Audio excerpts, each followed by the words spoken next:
Yeah, I'm back on. I don't know what's going on. Something's weird with the service here. Alright, we're back on. Sorry guys, something's up with the network. But thanks for tuning back. Thank you for coming back. Something's going on. Hopefully you guys come back and join back in, please.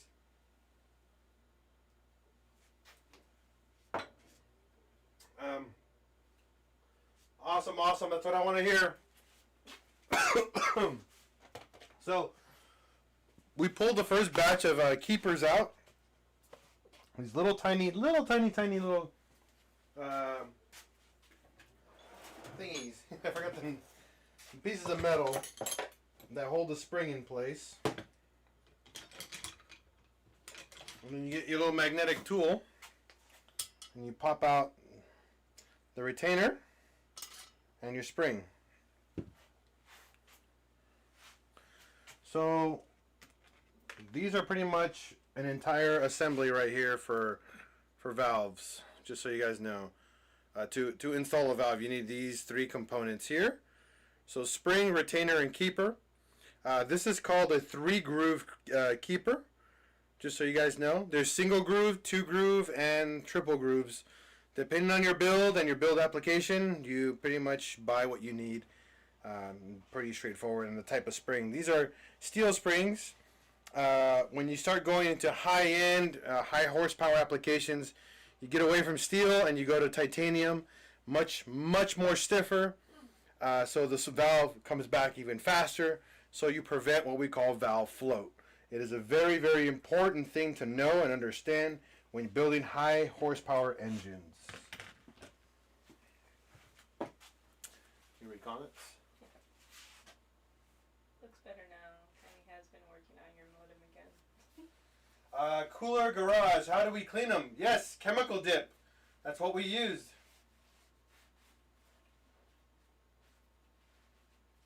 Ken did an excellent job with pistols. Hopefully Al gives you the name. Yeah, if you want the name of the chemical dip that we use, it's this. It's actually called Chem Dip. You can buy it almost at any auto parts store, and that's what it is. It's called Chem Dip, carburetor and parts cleaner. This stuff is like $30 a gallon, and all you do is just dump the parts in there and let them sit for half an hour, and do a nylon brush and scrub, and let them put them back in and do it again. It's got the basket in it too. Yeah, it's got a little basket inside for small parts. Good stuff. And we're actually going to be using that to clean up the pistons and the cam caps and the main caps as well.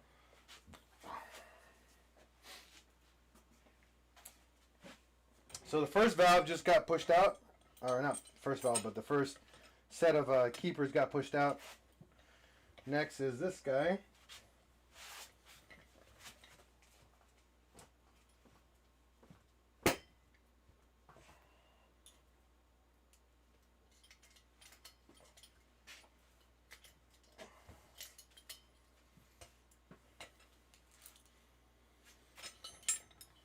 So it's kind of a pain in the butt, guys. You'll get the hang of it though when you guys do them.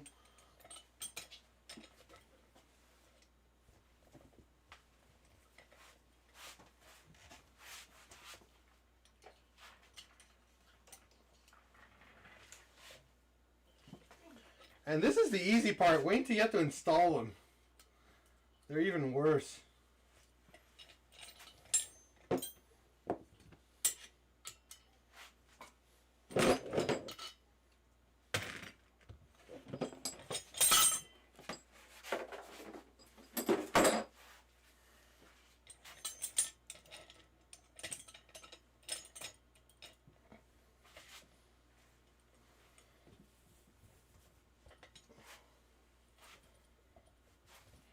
Oh man, this is hard. Alright. Yes, the retainers and keepers and springs are all reusable. The valves you can reuse, and I'll show you why you can reuse them. And I'll show you how to properly reuse them as well. There actually is a process to reuse valves. If, again, you're only refreshing the head. You can rebuild the entire head and put brand new valves and all that. That is an option, depending on condition, guys. Condition is everything when rebuilding a head or rebuilding an engine in general. It's really up to you guys to make that decision or make that call. If you're comfortable just with stock valves and just cleaning them up and getting them ready to be put back in. Again, it's one of those things is that it all depends. It really does depend. I wish I could give you a better explanation than that.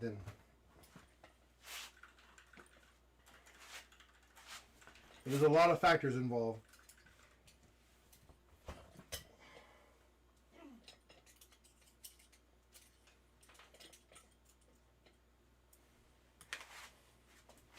Sorry for that. I'm in the way. No.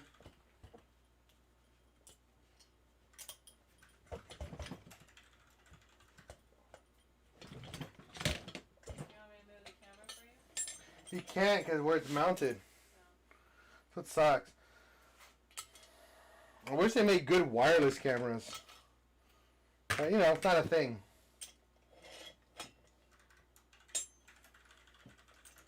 You have to unhook it? Yeah, I gotta unplug everything. It sucks. It really does.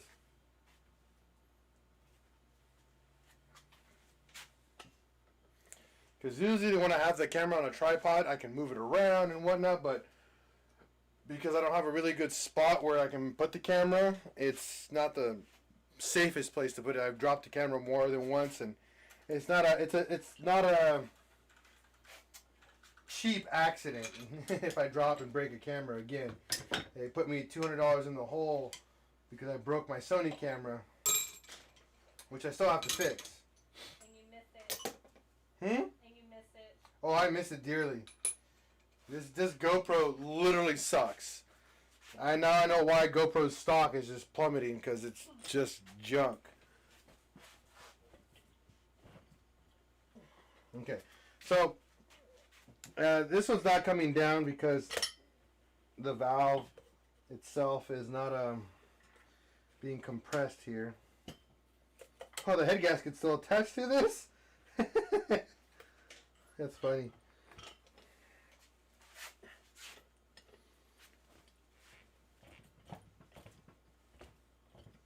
Okay, well, that's not popping out anytime soon.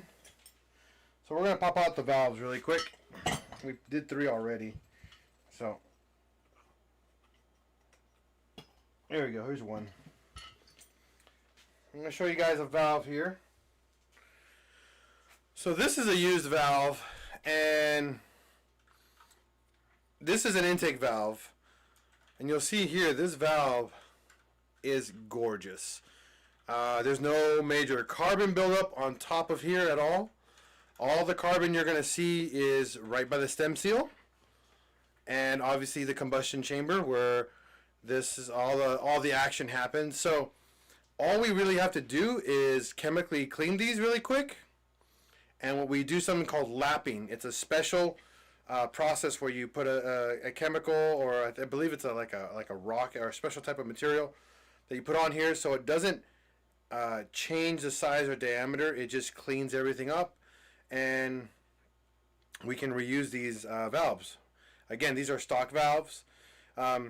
Some people, depending on, again, comfort level, budget, probably won't reuse these, but these valves look beautiful. We can mic them. We can do some measuring here to make sure there's no damage done to the actual valve or the valve guide. If we don't see any actual damage to them, this is 100% reusable if everything's within specifications. And I can almost guarantee you that this head is probably going to be within all factory specifications due to how beautiful this valve is looking already right off the bat.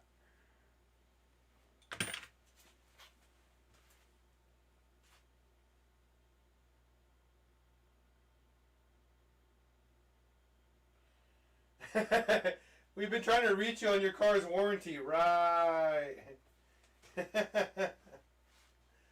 Dude, what is going on with internet tonight?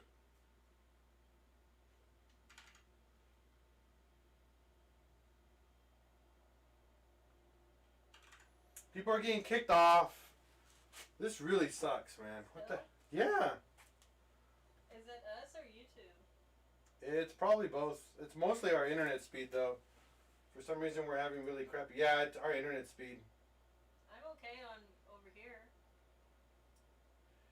You only need a lap on old valves, not new valves.